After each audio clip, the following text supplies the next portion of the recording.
The Drummer and the Great Mountain, a podcast where we share effective tips and practices for working with adults ADD, ADHD in a natural, effective way without the use of medications.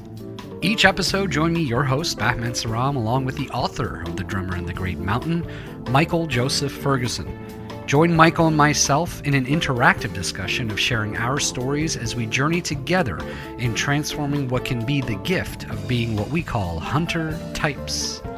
This podcast is intended to be your audio companion to the book written by Michael, who joins me each episode where we both will strive to foster dialogue, give you our personal insights, and share both of our experiences on this similar path that we are all on.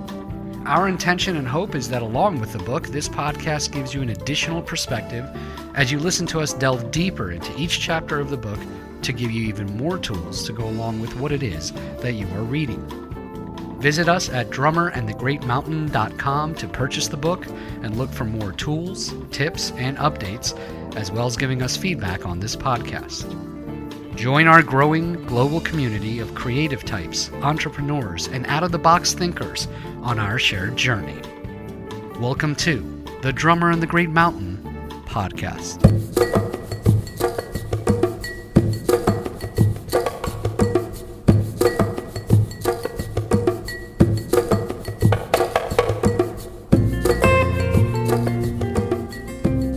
Welcome, everyone. Thanks for tuning in. I'm your host, Michael Joseph Ferguson. On today's episode, we will be discussing the power of sunlight and why it is so essential for us hunter types. We're going to talk about how it affects our sleep, our mood, our focus. We'll also talk a little bit about seasonal affective disorder. And as we're moving into the autumn and winter months in the Northern Hemisphere, if that's where you're tuning in from, how important it is to make a plan going into that. We'll also, I think the big theme of this episode is how do we utilize sunlight as one of the primary supplements necessary to optimize your overall productivity and well-being as a hunter type. No matter where you are, no matter what you're doing, sunlight is essential. And we'll talk about some studies and we'll discuss just how do we do it, how do we work with it, and also how do we work with sunlight when we don't have it? How do we supplement? What else can we do? Okay, so here's the challenge. Most of us living in the modern world are not getting enough direct sunlight, and this is very detrimental for us hunter types. And if you're in the Northern Hemisphere, we're moving towards winter, and that means the days are shorter, it's getting colder and more gray, and that means less sun. And what that translates to is poor sleep, so that's insomnia, our depressive moods, poor concentration, and all of that is very challenging for us hunter types. We already have these challenges to begin with, but then when we don't get enough sunlight, it exacerbates our ADHD challenges. So the solution is to get at least 15 minutes of direct sunlight, ideally in the morning. That's what our brain needs to specifically generate melatonin, but it also affects our serotonin levels. And more importantly, to have a strategy where sunlight is important. You factor it into your overall health plan as a hunter type. So that means either getting direct sunlight or replacing it with full spectrum lighting. Okay, so let's unpack this. So there was a study published in 2013 entitled Geographic Variation in the Prevalence of Attention Deficit Hyperactivity Disorder, The Sunny Perspective. Long title. What they were trying to get to was, is there some connection between exposure to sunlight, where you live on the planet, and the higher or lower likelihood that you will be diagnosed with ADHD? What they found was a higher sun intensity more or less correlated with lower rates of ADHD. Let me say that again. They found a higher sun intensity more or less correlated with lower rates of ADHD. So in the study, they published a map of the United States, and they show that as you move from west to east, so the sunnier part of the United States to the colder, darker, especially in the winter months, parts of the U.S., ADHD rates increase relative to the amount of sunlight they get on a regular basis. That is fascinating. So how important is sunlight to people who have ADHD? How important is it for us hunter types to get sunlight? Very, very important. So basically, lack of sunlight and an increase of ADHD symptoms go hand in hand. If you want to take a look at this study and the Psychology Today assessment of this study, I will publish those links in the description of this podcast. So let's break this down a little bit further. Why is this so? How could sunlight have this impact on us? Why would lack of sunlight increase our ADHD symptoms? Well, the first order of business is talking about sleep. So in order to generate enough melatonin for you to go to sleep and stay asleep, you require at least 15 minutes of direct sunlight, especially in the morning, to generate enough melatonin to keep you asleep. And what tends to happen, and what I notice with a lot of my coaching clients, is they'll say, yeah, I'll get to sleep, but then I wake up at like 2 a.m, 3 a.m, 4 a.m, and I can't get back to sleep. So the first thing I ask them is, how much sun are you getting? How much sun are you getting in the morning? And most of the time I hear very little, not even thinking about it, usually not much. So if you're not getting enough sleep, this is also throwing off your circadian rhythm. So when your sleep rhythms get thrown off, it has a major impact on your brain chemistry. And just as a reminder, our brain needs sleep in part to regenerate our brain chemistry, especially the two biggies, which is dopamine, which mostly affects us hunter types in terms of focus, motivation. It's that brain chemical. And then serotonin, which is our overall sense of well-being. If we are not regenerating those two specific brain chemicals, those neurotransmitters, more than likely our ADHD symptoms will go up. We'll have greater challenge with focus. We'll be tired, unmotivated, flat. It'll be even harder for us to focus on those mundane tasks. So I do a deep dive into sleep on episode 62 on sleep. So I encourage you, if you want to learn more about this, I've got a whole episode about it. In terms of just getting a good night's sleep, if you're getting enough sunlight and you get a good night's sleep, chances are you're going to feel clear and you'll be more productive the next day. And so we all know that feeling when we've maybe taken a vacation, we've been outside a lot, we got a lot of sunlight, maybe we went on some hikes, and we get some sleep and we wake up the next day and we just feel so good. We're like vibrant and we've got a lot of energy, and we don't think of, well, what caused that? Why did we have that experience where getting up just on your usual day? Is it just because of the reduced stress? Partially, but partially it could be that you actually got enough sunlight and that your brain got a chance to generate what it needed. You slept really deeply, you got some REM sleep, and you woke up and you feel vibrant and healthy and energized. And so think about that. You can create the conditions for that on a daily basis. You don't have to wait to take a vacation to get to that. But what that means is you need to prioritize sunlight or other types of supplementation that would support your body getting what it needs as a result of getting direct sunlight. Okay, so that's sleep. Let's talk about mood. So if you're one of those hunter types that struggles both with ADHD symptoms and depression, you need to listen up, because this is really important, especially if you're in the Northern Hemisphere moving into winter months. So sunlight and serotonin production are related. Again, serotonin is the brain chemical that gives us that overall sense that everything's okay, overall well-being. When we don't have enough serotonin moving through our brain, our sense is everything's dark, everything's gloomy, and then also it's often connected with OCD. So if you have OCD symptoms, typically that's connected with serotonin. So decreased sun exposure has been associated with a drop in serotonin levels, which can lead to potentially major depression as you move, especially into the winter months. From one study I was just reading, it was saying that the light-induced effects of serotonin are triggered by sunlight that goes through the eye. So again, what that means is if you're not getting enough direct sunlight, and ideally you're getting outside, you're exercising, If you're not getting that direct sunlight, then your likelihood of going into at least a mild depression increases. And again, as we move towards winter in the northern hemisphere, it's so important to take note of this. Okay, so that's mood, but let's also connect in anxiety-related disorders and panic attacks have also been linked with changing seasons and reduced sunlight. So again, anxiety, one of our key challenges as hunter types. I got to say, this is one of my top ones is anxiety. It's one that I know it's like something I got to manage. So part of that management is I get out, I make sure I'm getting sunlight every day, I'm getting exercise outdoors, building your exercise routine as a hunter type. I highly encourage you to make it outdoor activity whenever possible.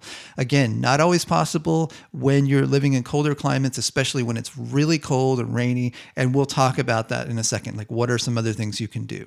Connected to all of this is vitamin D. So we need sunlight on our skin to generate vitamin D. Lower vitamin D levels often correlate with a higher likelihood of cancer. Vitamin D, as studies are starting to come out, they're starting to say how important this is. Vitamin D is actually a hormone, and it handles so many different things in our body. And if you just go Google vitamin D deficiency, you'll see a whole list of potential symptoms that would relate to low levels of vitamin D. If you're not getting enough sun, you are most likely low in vitamin D. Now, about 10 years ago, I was reading some article and I thought, well, maybe I'm a little low in vitamin D. I should get this checked. So I went to the doctor, and when I did my physical, I had them run a test on my vitamin D. And the doctor was like, no, you're probably fine. Don't worry about it. And I said, no, please do the test. And he did. Okay. And turns out I was very low in vitamin D. So, and he gave me a very strong vitamin D supplement. And since then, I've talked to a number of doctors who've done research on the connection between vitamin D and higher likelihood of cancer. And that is starting to become more of a thing. It's being talked about a lot more. So my recommendation is do your own research. Do some research on vitamin D supplementation. In the morning, what I do is I'll take vitamin D3 drops, and I'll take those in the morning with my smoothie and with my supplements that I take in the morning. And it's really simple. I just take a couple drops. It's just part of my morning routine. So again, look into vitamin D levels. When you get your next physical, ask them to do your vitamin D check to see where you are in terms of your vitamin D levels, because that gives you a really clear indicator of where you're at. Okay, so let's talk about implementation. What do we do with that? How do we actually practically put this into practice? How do we integrate sunlight into our daily schedule, especially if we don't have access to it, if you're living in a colder climate, especially going into winter in the northern hemisphere? So the first order of business is to be proactive. If you're in the northern hemisphere, make plans now. Think back to last winter. How did you feel? Did you go through a dip during last winter? Were you not as productive? Make your plans now. Don't wait until you get into the doldrums of winter when it's harder to course correct. Be proactive now. Make some plans. So that's one. Two is getting outside. Just make it a priority. Recognize that sunlight is very important to your overall well-being. It affects your productivity. It affects your ability to handle mundane tasks. It's affecting your anxiety. It's a big deal. So make sure that's a priority as you're looking at your schedule for the week, making sure that you see if you can get out in the morning for 10 to 15 minutes and get some direct sunlight if you have access to it. Even in colder climates, there's days where you do get sun. Get outside, make it a priority. Just if you're sitting and staring at your computer screen doing some work and you have the opportunity to get outside, do it. Whether you're working in an office or you're working from home, like many of us are, make it a priority. Put a reminder on your phone, on your calendar to remind you to get outside when it's sunny. And especially if you live in a sunnier climate, there's no excuse. Get out, especially in the morning, 10 to 15 minutes of direct sunlight, and test it out for yourself. How do you feel? Try it for 1 week and see whether or not you slept better. How was your mood? How was your focus level? How was your productivity level? Track it. Don't take my word for it. Test it out for yourself. Okay, that's all well and good, but what if you just don't have access to sunlight? If you're in a colder climate and you're especially going into winter, you're just not going to get enough sunlight. So enter light therapy, also called phototherapy. Basically what that is you're getting yourself a full spectrum bulb that mimics sunlight so that you can get your body gets what it needs in terms of light exposure to do what it needs to do to generate those brain chemicals. So another term for these are happy lights. So if you go on Amazon, you look up happy light, you'll see a bunch of different form factors of full spectrum lighting, and they've really improved. I like a lot of them now look like a tablet or like an iPad. And what's nice about that is you can mount it on the wall. You can place it somewhere where you're naturally going to be working so that you don't have to just stop your whole life and sit in front of it for 15 minutes. You can place it somewhere where you're working so you just get access to that lighting so that it's supporting your mood, it's supporting your brain chemistry. A couple of the ones that I like, and I think I suggest you check out, one of them is called a wake up light. And basically this is a timer set light that you set the time you want to wake up. And then it basically mimics the sun coming up. So it slowly increases in intensity as you wake up. And I think as it continues, you start to hear like bird sounds and things like that. It's a natural way for you to wake up in the morning. And that's also very good for your circadian rhythms. It potentially can set your circadian rhythms as you're getting access to basically mimicking the sun coming up. So definitely check that one out. That's by Philips. That's the brand. But there's a number of other brands that make similar versions of that. Also, just to go back to the light panels, there's quite a few of them out there. I know one of the brands that's been around for a long time is Verilux, Verilux. They've been around for a long time.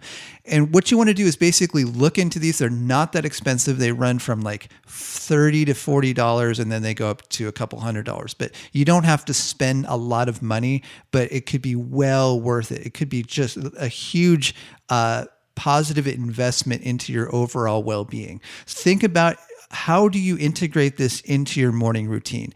One idea is that you have your wake-up light. Maybe you have another one where you sit down to eat breakfast, and then another one maybe in your work area. So if you're working from home right now, especially due to COVID, then maybe you mount one up above your monitor so you're getting that light exposure directly on your face. That might be your best bet. So again, be creative, but see if you can integrate it into your life versus, I have to spend 15 minutes just sitting down and staring at the light, which maybe you do. Maybe that's part of your routine. You sit down and you read or you plan your day and you do that. But see if you can just integrate it into your general work schedule so that you're not even thinking about it. And when you flip on the lights, you just flip on your full spectrum light, and it's just part of your daily routine. So I found a really good video with a doctor explaining some of the basics of light therapy. So I will leave that link in the description, as well as links to a number of those lights on Amazon. Check those out. I'll put those into the link in the description of this podcast. So again, number one, be proactive, get outside, be aware of the importance of getting enough sunlight so you're prioritizing it. Consider getting a happy light or a couple. Even if you're living in a sunnier location and you just don't think you're getting enough sunlight in the morning, consider picking one up. It's not that big of an investment. Another thing you might want to think about is melatonin supplementation, because if you're not getting enough sleep at night, melatonin is definitely something to check out. So if, again, you find yourself waking up at 2, 3, 4 in the morning and you can't get yourself back to sleep, consider supplementing with melatonin and test it out. From what I've seen with a number of my coaching clients, for some people it works, for some people it doesn't. Sometimes it helps for a little bit and then stops working. I prioritize sunlight as primary and then look at melatonin supplement as secondary. That's the way I would look at it, because there's so many benefits of getting sunlight, as we mentioned, that just make that a priority. Don't replace sunlight with melatonin. Use it as an adjunct, add to what you're already doing to see if it may give you a little extra boost, especially as you're going into the winter months. So just revisiting your exercise routine on a daily basis.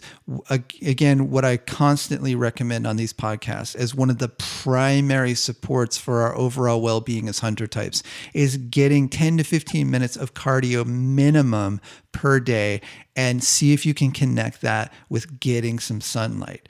If not, then just try to get yourself out in the morning and go for a 10 to 15 minute walk. So integrating with some of the other time management techniques that we've talked about, what I like doing and what I recommend to a lot of my coaching clients is plan to get up and at least get out and go for a walk in the morning to just break the morning fuzz, right? If you just get up and you go straight to work and you're not really doing any kind of exercise or getting outside to kind of clear your head, then you're usually running at a detriment. So if you could just get yourself out for 10 to 15 minutes, and maybe you bring with you your planner or something to write on so you can plan your day out while you're on your walk. That can be really helpful because when you're outside and you're away from everything, sometimes it gives you perspective that you wouldn't normally have if you just kind of went through your daily routine. It breaks the day up. You're forced to deal with life outside of your whatever the situation is, especially if you're just spending a lot of time indoors, and especially if you're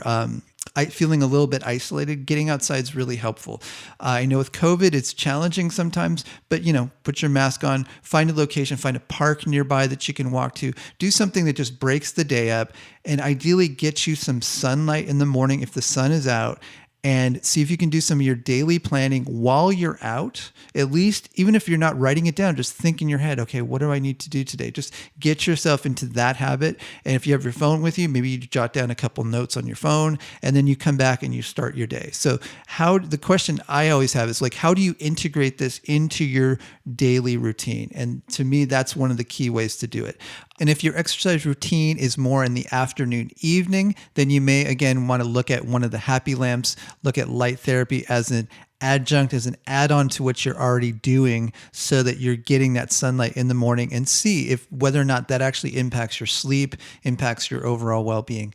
With everything that I've talked about on this episode today, I want to encourage you to test it out, try it out for a few weeks, see if you notice a difference. And to go back to the study I cited at the beginning of this episode, keep in mind, sunlight is essential for us hunter types. We need to prioritize it as part of one of the key ingredients to our daily wellness plan. So I hope that was helpful to you. Again, I'll leave all the links in the description of this podcast to some articles, the study, some links to some of those happy lights, and a couple videos for you to check out. As a quick reminder, we will be doing another live online workshop early January 2021, and we'll be announcing that soon. If you would like to hear more about it, be sure to join our email list. Just go to drummerinthegreatmountain.com. You'll see a box at the top, and you will get an email as soon as we open registration. Okay, so that's it. So until next time, be well. Thanks for joining us. If you'd like to learn more about the book, The Drummer in the Great Mountain, visit drummerinthegreatmountain.com. To join us on social media, click the links at the top of the homepage. Help us spread the word. We're a small press and reviews really help. If you've been enjoying the podcast or the book, consider writing a review on iTunes, Amazon, Goodreads, or your podcast app. If you're new to the podcast and want to quickly get up to speed on the concepts we discuss, check out our free 5-day mini course. Visit drummerinthegreatmountain.com/mini course. If there's a topic you'd like us to cover on future episodes, we'd love to hear from you. Please send us an email at info@drummerinthegreatmountain.com.